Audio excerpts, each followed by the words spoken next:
Assalamualaikum warahmatullahi wabarakatuh. Ketemu lagi dengan channel Wopi Santuy Jidan. Di sini kami akan melaporkan 3 rekomendasi yang sangat penting, ya, yang disampaikan di Munas dan Konbes NU tahun 2023. Sehingga kita paham dan mengerti apa isi 3 rekomendasi penting itu, sehingga kita bisa menjabarkan dan mengetahui secara jelas. Demikian dari saya. Assalamualaikum warahmatullahi wabarakatuh.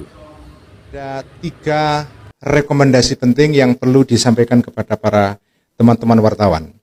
Yang pertama adalah rekomendasi terkait dengan perkembangan atau situasi politik saat ini, terutama situasi yang terkait dengan pemilu presiden dan pemilu legislatif tahun depan. Inti rekomendasi kita adalah bahwa NU tidak tertarik untuk terlibat di dalam politik dukung-mendukung, bukan politik untuk mendukung satu nama atau satu partai. NU berpolitik berdasarkan nilai. Bagi NU yang penting adalah bukan siapa dan partai apa yang didukung, tetapi nilai apa yang hendak diperjuangkan. Politik adalah harus didasarkan kepada nilai-nilai kemaslahatan, keadilan, dan kesejahteraan. Itu adalah rekomendasi kita terkait dengan politik elektoral atau politik pemilu mendatang. Kemudian di dalam rekomendasi ini juga diputuskan beberapa pedoman berpolitik bagi warga NU. Kita merujuk kepada keputusan Muktamar NU pada tahun 1989 di Krapyak, di mana di dalam muktamar itu dirumuskan 9 pedoman berpolitik bagi warga NU. Secara ringkas saya akan bacakan. Pedoman itu adalah: pertama, politik bagi NU adalah bentuk keterlibatan warga negara dalam kehidupan berbangsa dan bernegara. Kedua, berpolitik haruslah didasarkan kepada wawasan kebangsaan untuk menjaga keutuhan bangsa. Ketiga, berpolitik adalah wujud dari pengembangan kemerdekaan yang hakiki untuk mendidik kedewasaan warga guna mencapai kemaslahatan bersama. Keempat, berpolitik harus diselenggarakan dengan akhlakul karimah sesuai dengan ajaran Ahlussunnah wal Jamaah. Kelima, berpolitik harus diselenggarakan dengan kejujuran, didasari moralitas agama, konstitusional, adil, sesuai dengan norma-norma dan peraturan yang disepakati. Keenam, berpolitik dilakukan untuk memperkokoh konsensus-konsensus nasional, bukan malah menghancurkannya. Ketujuh, berpolitik dengan alasan apapun tidak boleh dilakukan dengan mengorbankan kepentingan bersama dan memecah belah bangsa. Kedelapan, nah ini yang saya kira penting dan relevan saat ini, perbedaan aspirasi politik di kalangan warga Nahdliyin haruslah tetap berjalan dalam suasana persaudaraan, tawadhu, dan saling menghargai satu sama lain.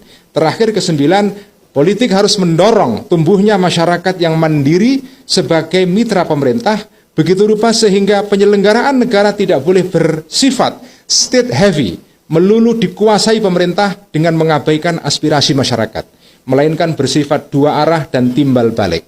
Ini adalah rekomendasi terkait dengan situasi politik saat ini, terkait dengan politik pemilu. Rekomendasi kedua terkait dengan masalah-masalah yang berkembang di negeri ini, terutama masalah rempang di Pulau Batam.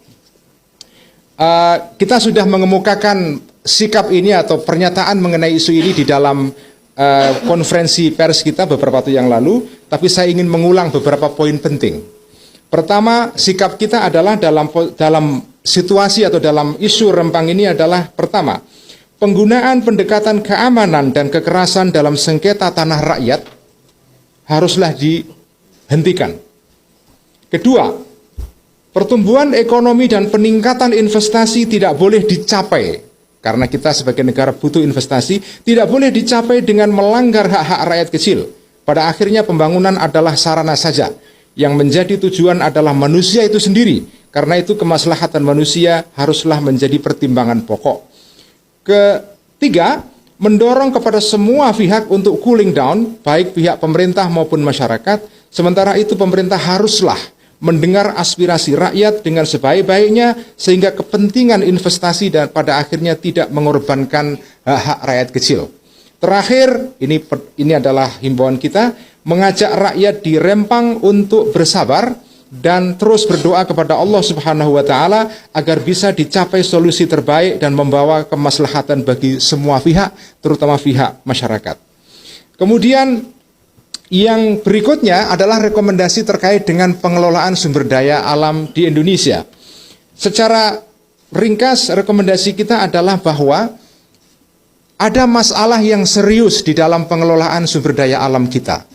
Pengelolaan sumber daya alam kita dilaksanakan dengan cara yang mengabaikan aspirasi-aspirasi publik dan masyarakat.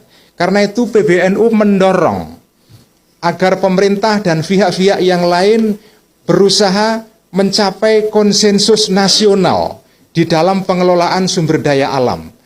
Konsensus ini harus melibatkan semua pihak di dalam menentukan arah kebijakan yang adil dan bermaslahat bagi semua pihak.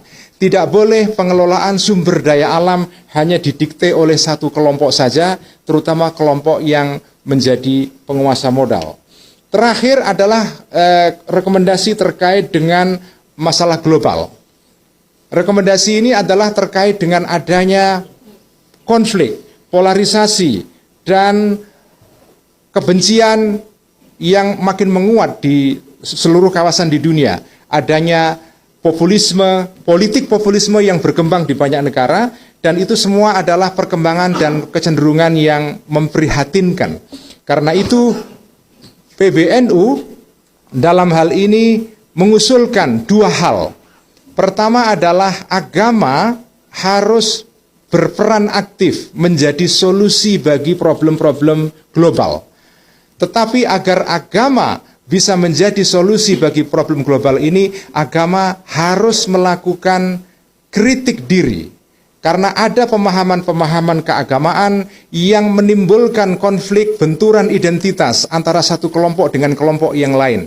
Sebelum agama menjadi sumber solusi bagi masalah dunia, agama harus melakukan pemahaman ulang terhadap ajaran-ajarannya, pemahaman-pemahamannya, tafsir-tafsirnya, begitu rupa sehingga pemahaman ini sesuai dengan kondisi sekarang. Dengan begitu agama akan memperoleh kepercayaan publik untuk menjadi sumber solusi bagi masalah global. Sekian, terima kasih. Wassalamualaikum warahmatullahi wabarakatuh.